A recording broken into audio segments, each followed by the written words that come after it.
அனைவருக்கும் வணக்கம். அச்சய இலக்கண பദ്ധதி ஜோதிட முறையில ஒரு நண்பர் கேட்டிருக்காரு. ஜோதிடம் அப்படிங்கிறது உணவே மருந்து. அந்த மருந்தே வந்து வாழ்க்கையோட அடிப்படையான நிகழ்வுகளாக இருக்கு.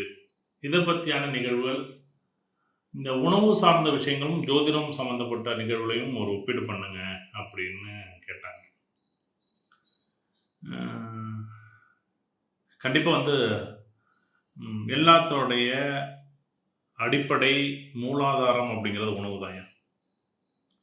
இது நம்மளுடைய வாழ்க்கையில எவ்வளோ தூரம் புரியும், எவ்வளோ தூரம் நடக்கும், எவ்வளோ தூரம் இருக்கும் அப்படிங்கிறது தெரியல. கண்டிப்பா அ இத நம்ம புரிஞ்சுக்கிட்டோம்னா, நம்ம வாழ்க்கையில நெறைய நிகழ்வுகள் மாற்ற முடியும். நெறைய நிகழ்வு நம்மளோட பயன்படும்.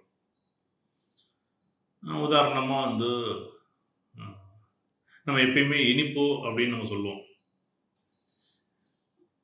இந்த இனிப்பு அப்படிங்கிற நிகழ்வ பொறுத்தளவுக்கு நம்ம சொல்லுவோம் என்னன்னா, எ இனிப்பான விஷயங்கள், இப்ப ரொம்ப இனிப்பா பேசுறான்டா அப்படின்னு நம்ம சொல்லுவோம். அவனுக்கு சுக்கிரன் பலமா இருக்கும் அப்படின்னு சொல்லுவோம். இனிப்பு சம்மந்தப்பட்டது நெறைய கிடைச்சா, சாப்பாடு சம்மந்தப்பட்டது நல்லபடியா கிடைச்சா, சாப்பாடு யோகமா கிடைச்சா, அவங்க என்ன சொல்லுவாரு, சுக்கிரன் பலமா இருக்கோ அப்படின்னு சொல்லுவாங்க. நெறைய பேர் பார்த்துருப்பேன் பேசும்போது. உண்மதான் அது. அ இந்த சூரியனும், சுக்கிரனும் சேரும்போது பார்த்தீங்கன்னா, அதுவும் சுக்கிரன் பலப்படும்போது, இந்த இனிப்பு சம்மந்தப்பட்ட உணவுகள், இனிப்பு சம்மந்தப்பட்ட ஆ ஒரு உணவு வகைகள அதிகமா பயன்படுத்துவார். ஒருத்தர் அ இப்ப இனிப்பு அப்படிங்கிறது கரும்போ, இல்ல ஸ்வீட்டோ கிடையாது. இப்ப நம்ம அரிசி இருக்குல்ல, அது கூட இனிப்பு தான். கிழங்குகள் இருக்குல்ல, கிழங்குகள் கூட நமக்கு இனிப்பு தான். நம்ம வாழ்க்கையில நெறைய நினைவுகள அந்த இனிப்பு நம்ம அன்றாட வாழ்க்கையில பயன்படுத்தக்கூடிய மாவு பொருள்கள் எல்லாமே இனிப்போட சம்மந்தப்பட்டது தான். இப்போ உதாரணமா, இதனுடைய தாக்கம் குறையும்போது எப்படி? இதனுடைய தாக்கம் குறையும்போது, இப்ப சுக்கிரன் பலமா இருந்துச்சு அப்படின்னா, அவருக்கு உணவு நல்லபடியா அமைஞ்சு, அவருக்கு அந்த இனிப்பு சம்மந்தப்பட்டது பேலன்ஸ் ஆகும். ஒரு ஜாதகத்தில சுக்கிரன் நல்லா இருக்கா? நல்லா இல்லையா? அப்படின்னு ஒரு ஜாதகர பார்த்தா கண்டுபிடிச்சிடலாமா? அப்படின்னு ஒரு கேள்வி இருக்குன்னு வச்சுக்கோங்க, கண்டுபிடிச்சிடலாம். ஒருத்தர் பலமா, இல்ல ஒரு உடம்பு பார்த்தீங்க அப்படின்னா, அவனுடைய அமைப்ப பொறுத்தளவுக்கு பார்த்தீங்கன்னா, ஒரு அ ஒரு பலமான ஒரு அமைப்பு இருக்கும். அதே சுக்கிரன் பலப்படல அப்படின்னா, அவருடைய உடம்பு பார்த்தீங்க அப்படின்னா, எப்பயுமே சோர்வு. அந்த இனிப்பு பொறுத்தளவு ஈஸியா சோர்வு தன்மை குடுக்கக்கூடியது. அ அதேமாரி இந்த இனிப்பு அதிகமானாலும் பிரச்சனை, குறைஞ்சாலும் பிரச்சனை. நம்ம பார்த்தீங்கன்னா, ஒண்ணும் இல்ல. இந்த கேரட் இருக்குல்ல, இந்த கேரட்ல பார்த்தீங்கன்னா, இனிப்போட சம்மந்தப்பட்ட ஒரு பொருளா எடுத்துக்கலாம். இனிக்கக்கூடிய பொருள்கள் மட்டுமே இனிப்பு சார்ந்த விஷயங்கள். அரிசி இனிக்குமானா இனிக்காது. ஆனா, அரிசி சாப்பிட்டுட்டு கடைசி நீங்க அந்த கார்போஹைட்ரேட்ட நீங்க எச்சு முழுங்கும்போது, அந்த நாக்க பார்த்தீங்கன்னா, நல்லா கவனிச்சு பார்த்தீங்கன்னா இனிக்கும். அப்ப இந்த சுக்கிரன் பலமாக ஆக, நம்மளோட வாழ்க்கையில என்ன பண்ணும் அப்டின்னா, அதிகமாகும்போது உடல் சோர்வு ஏற்படும். அதேமாரி குறையும்போது உடல் சோர்வு ஏற்படும். இது நம்ம சுக்கிரன் பலமா இருக்கு அப்டின்னா, கரெக்ட்டா நம்ம உடம்புல நெறைய விஷயத்த நம்ம பார்க்க முடியும். ஆ ஒவ்வொரு கிரகத்துக்கும் ஒரு அமைப்பு இருக்கு. இப்ப நம்ம இதுக்கு முன்னாடி பேசியிருப்போம். செவ்வாய்னா காரம், ஆ சுக்கிரன் அப்டின்னா இனிப்பு அப்டின்னு எடுத்திருப்போம். இந்த சுக்கிரன் இனிப்பு மட்டும் கிடையாது. இப்ப சந்திரனும் சரி, புதனும் சரி, சூரியனும் சரி, இதனுடைய தொடர்புடைய நிகழ்வாவே அமையும். ம். அதட்டு இந்த கிழங்கு வகைகள அதிகமா சாப்பிடும்போது, ஒருத்தர் இப்போ ஒருத்தர் கிழங்கு வகைகள் அதிகமா சாப்பிட்டாருன்னு வச்சுக்கங்களேன், இந்த பூமி கீழ இருக்கக்கூடிய கிழங்கு வகைகள பொறுத்தளவுக்கு அதிகமா அந்த இனிப்பு சம்மந்தப்பட்டது இருக்கும். நம்ம ஊர்ல சொல்லுவாங்க, டாக்டர் சொல்லியிருக்காரு, பூமி கீழ விளையிற கிழங்கெல்லாம் சாப்பிடக்கூடாது. சுகர் அதிகமா இருக்கு அப்படின்னு சொல்லியிருப்பாருன்னு நீங்க பார்த்துருப்பீங்க. இந்த சுக்கிரன் பலகீனமாக இருந்தால், பலமாகவோ, பலகீனமாக இருந்தால், கண்டிப்பா இந்த இனிப்பு சம்மந்தப்பட்ட நிகழ்வு வரும். அது மட்டும் மிக, மிக கவனமா இருக்கணும். உதாரணமா 6, 8, 10, 12ல சுக்கிரன் இருக்குன்னு வச்சுக்கோங்களேன் ஏழ்பி லக்னத்துக்கு.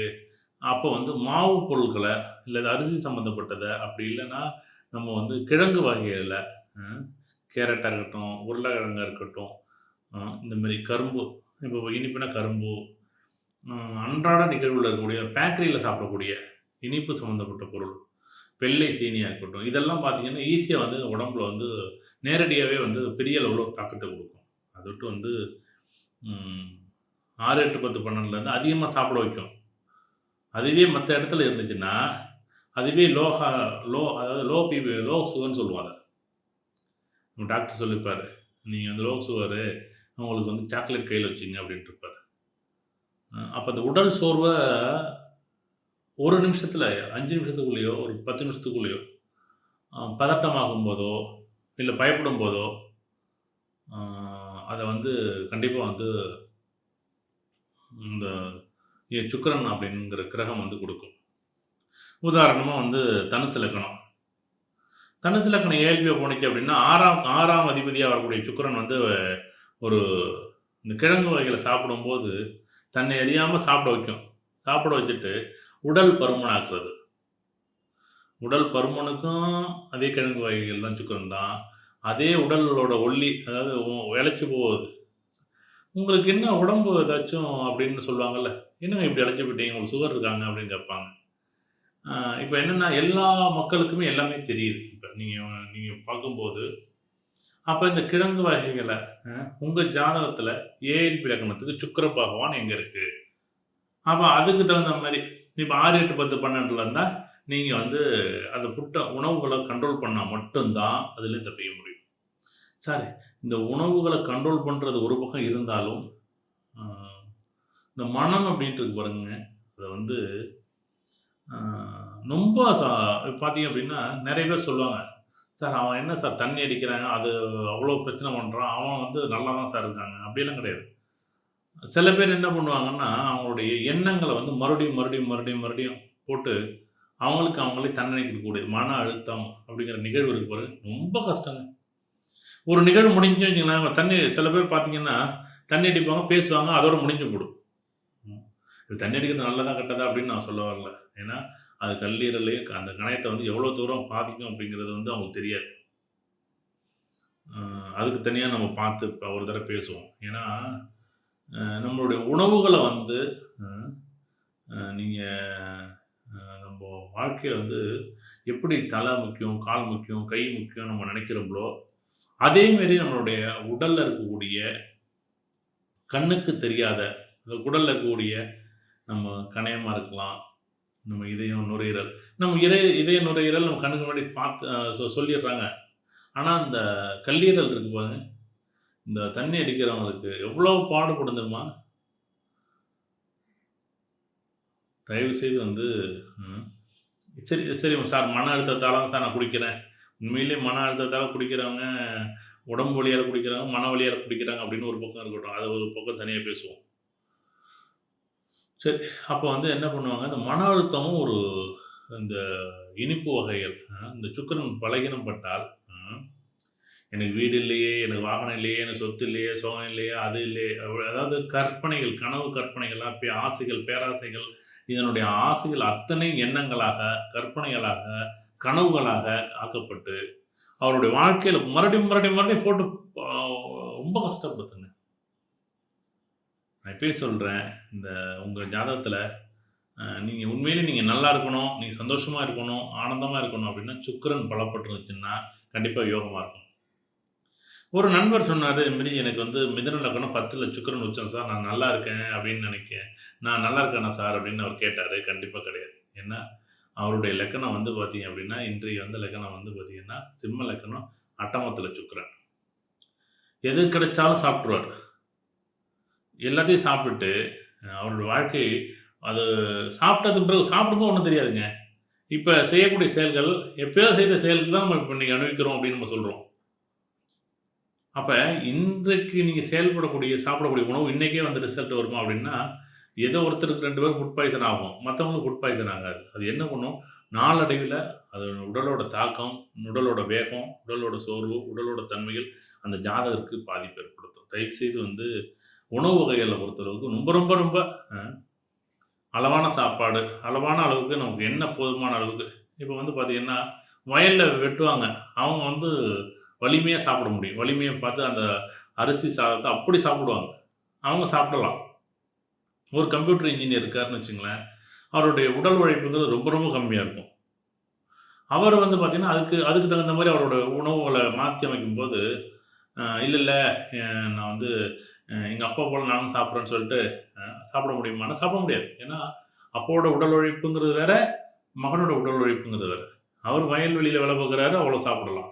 அதே மகனால அவ்வளோ சாப்பிட முடிஞ்சாலும், சாப்பிடக்கூடாது. அதுக்கான ஒரு அமைப்பு இருக்கணும். கரெக்ட்டான அதாவது அந்த ஒரு அமைப்ப ஏற்படுத்தி நம்ம பார்க்கும்போது, கண்டிப்பா வந்து இந்த சுக்கிரன் வந்து உங்க ஜாதகத்தில பலமா இருந்துச்சுன்னா, அந்த கணக்கீடு பண்ணி உங்க வாழ்க்கை முறைகள வந்து அமைச்சுக்கலாம். இப்பயும் நான் சொல்றேன், அ ஒவ்வொரு கிரகங்களும் வந்து வெளியிலேருந்து பார்க்க வேண்டாம். உங்களுடைய நடைமுறையில இருக்கக்கூடிய, அ உங்களுடைய அருகில இருக்கக்கூடிய நிகழ்வுகள் மூலமா தான் உங்கள நிகழ்த்தும்.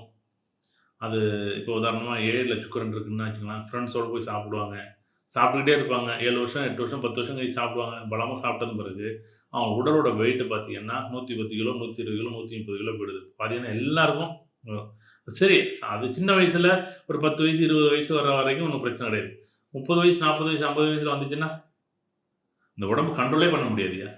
அதோட்ட வந்து மிக, மிக கவனமா இருக்கணும். உங்களுக்கு வந்து ஏன் இத நான் சொல்றேன் அப்டின்னா, இந்த சுக்கிரன் வந்து உங்க ஜாதகத்துல நல்லா இருந்துச்சுன்னா, பரவால்ல. உங்க ஜாதகத்துல 6, 8, 10, 12 ஏஎல்பிக்கு 6, 8, 10, 12 சுக்கிரன் இருந்துச்சுன்னா, உணவுகள கண்ட்ரோல் பண்ணணும். உணவுகள வந்து கவனமா பார்த்து அந்த உணவு வகைகள கவனமா பார்த்து சாப்பிடணும். கண்டிப்பா உங்க வாழ்க்கை மாறும். உங்க வாழ்க்கை யோகமா மாறும். அப்படிங்கிறது தான் அட்சய இலக்கண பദ്ധதியில நான் சொல்ற விஷயம். கண்டிப்பா அதே போல அடுத்தடுத்த கிரகங்கள், அடுத்தடுத்த நிகழ்வுகள வந்து பார்ப்போம். நன்றி, வணக்கம்.